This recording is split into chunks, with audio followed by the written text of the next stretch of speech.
وَلَلْآخِرَةُ خَيْرٌ لَكَ مِنَ الْأُولَى وَلَسَوْفَ يُعْطِيكَ رَبُّكَ. بسم اللہ الرحمن الرحیم. السلام علیکم ورحمۃ اللہ وبرکاتہ. میں امید کرتی ہوں کہ آپ سب ایمان اور صحت کی بہترین حالتوں میں ہوں گے. اللہ پاک سے دعا ہے کہ اللہ پاک ہمیشہ آپ کو اچھے حالوں میں رکھے اور آپ کی طرف بڑھنے والے ہر شر کو خیر میں بدل دے. آمین یا رب العالمین. آپ یقین بھی نہ کریں لیکن مکافات عمل بہت ظالم شے ہے. وقت لوٹ کر آتا ہے اسی رنگ کے ساتھ، اسی ڈنگ کے ساتھ اور اسی رد عمل کے ساتھ جو آپ ماضی میں چھوڑ کر آئے تھے.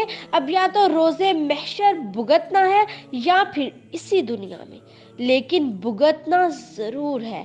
مکافات عمل پر کچھ لوگوں کو یقین نہیں یا خوف نہیں. کہہ دیتے ہیں اگلے جہاں میں دیکھا جائے گا، لیکن پھر پالا اسی جہان میں پڑ جاتا ہے. وہ پھر سفید مگر میلی چادر میں آتی تھی. ہر مہینے 2-3 گھروں سے صدقات کی مد میں کچھ لینے آتی ہیں. تھیلے میں آٹا بھی تھا جو وہ گود میں رکھ کر ایسے بیٹھی تھی کہ کوئی چھین کر بھاگ نہ جائے. ان کی نئی نئی شادی ہوئی تھی. دونوں بھائی ایک ہی گھر میں رہتے تھے. چند سالوں بعد بٹوارے کا چکر شروع ہوا. انہوں نے میاں کو کہا کب تک جوائنٹ فیملی سسٹم میں رہیں گے، الگ ہو جائیں.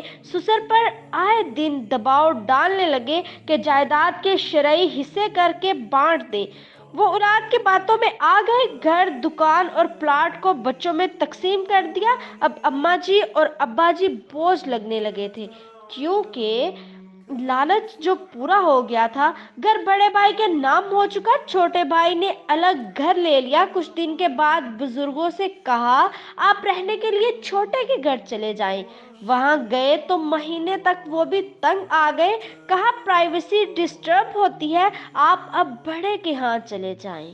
وہ دونوں بڑھاپے میں فٹ بال بن کر رہ گئے.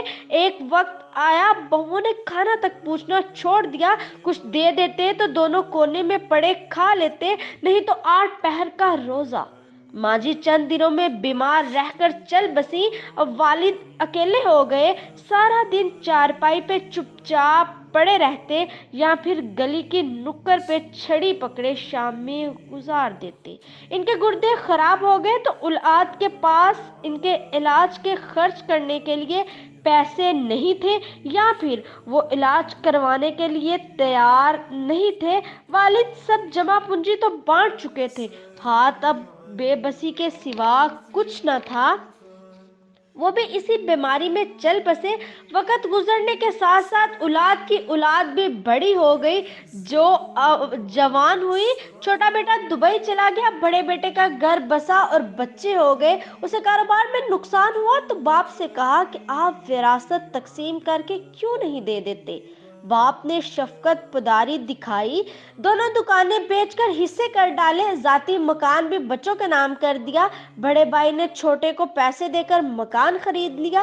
اب مکافات عمل کا سلسلہ شروع ہوا جو وہم و گمان میں بھی نہ تھا.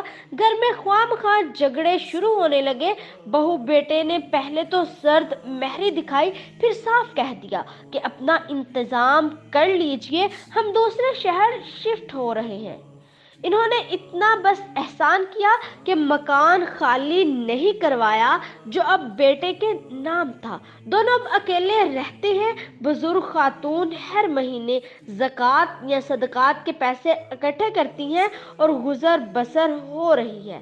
کہہ رہی تھی اولاد پاؤں بھی پڑ جائیں، فاقو مر جائیں، پھر بھی اپنی زندگی میں ان کے نام کچھ نہ کرے، بس تحفتاً کچھ دے دینا چاہیے. جس دن رجسٹری دے دی، بادشاہی سے گداگر بننے میں دیر نہیں لگے گی.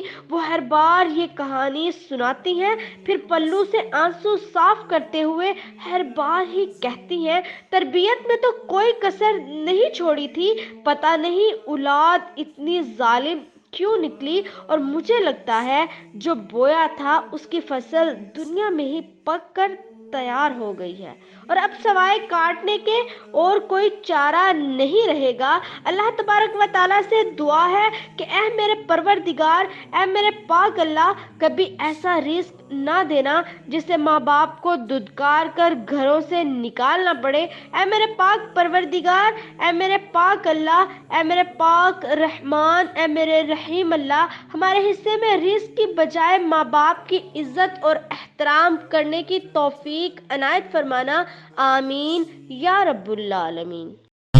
وَلَلْآخِرَةُ خَيْرٌ لَكَ مِنَ الْأُولَى وَلَسَوْفَ يُعْطِيكَ رَبُّكَ